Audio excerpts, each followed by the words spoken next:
Bonjour. Plusieurs sujets font le menu des journaux parus ce jour. Réumi Quotidien barre à sa une. Macky, le PS, l'URD et l'AFP, le retour au passé. Jeunes et démocratiquement élus pour un renouvellement du personnel politique et un changement de méthode de gouvernance. Macky Sall est le symbole de la génération ardente des années 80 qui ont prestamment lutté contre le régime socialiste, un régime qui, disposant à l'époque de l'appareil d'État, avait une conduite stalinienne contre les forces politiques, principalement celles de gauche. Aujourd'hui, une image insolite s'impose à la nation. Macky Sall, jeune président de la République, assis entouré de Moustapha Niasse, Ousmane Tanor Dieng et Djibo Ka. L'ère senghorienne est bien réincarnée par les aléas d'une histoire influencée par le jeune président de la République, dont sa compréhensible volonté d'élargir ses forces politiques et fédérer celles des autres autour de lui. Lit-on dans les colonnes de Réumi Quotidien. Le piroguier qui signe cette chronique ajoute que sans s'en rendre compte, Macky Sall a un gouvernement de majorité présidentielle élargie comme du temps de Diouf. Enquête se penche sur la proposition de couplage des élections faite par le secrétaire général de l'URD, barre à sa une,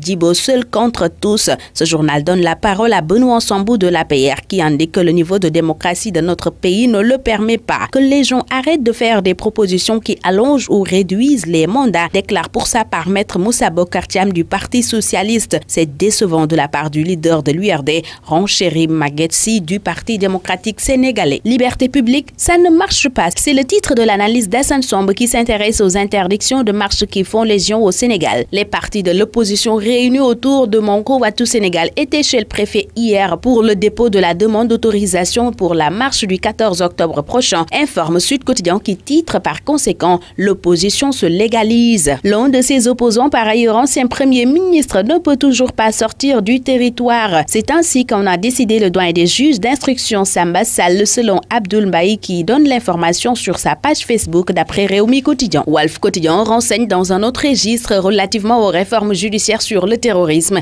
que Macky copie les lois liberticides de la France. La garde à vue est allongée jusqu'à 12 jours. La perpétuité est requise comme peine maximale et le règlement numéro 5 de l'UEMOA est foulé aux pieds, indique ce journal. Macky puissance 1200 milliards, titre le journal Observateur qui se penche sur la loi de finances 2017 et le volume d'investissement. Ce journal note que 3,5 milliards de francs CFA sont prévus pour la prison de Sébikotane. Des ponts et routes pour désenclaver certaines localités figurent aussi sur le programme d'après l'Observateur qui nous apprend que c'est un taux de croissance de 6,8% qui est prévu pour 2017. Le quotidien LAS rapporte la grande confession de Franck Timis qui évoque ses relations avec Karim Wade, Samuel Sarr, Aliou Sall. Également l'affaire Petro-Tim. L'homme d'affaires déclare que Maître Abdoulaye Wade a un gros cœur. Karim m'a posé un lapin 5 fois, révèle Franck Timis dans l'As, où il soutient qu'Aliou Sall n'est que son employé. Il n'y a jamais eu en Afrique une si importante découverte de gaz, renseigne également Franck Timis à lire à la page 7 du quotidien LAS. Le quotidien Libération révèle au même moment que du Sénégal au Gabon en passant par la Côte d'Ivoire, le négociant suisse Trafigura qui brasse des milliards sur le continent a fait immatriculer toutes ses filiales locales aux Bahamas. Au total, Trafigura a monté 9 entités dans ce paradis fiscal pour maximiser ses profits si on en croit ce journal qui titre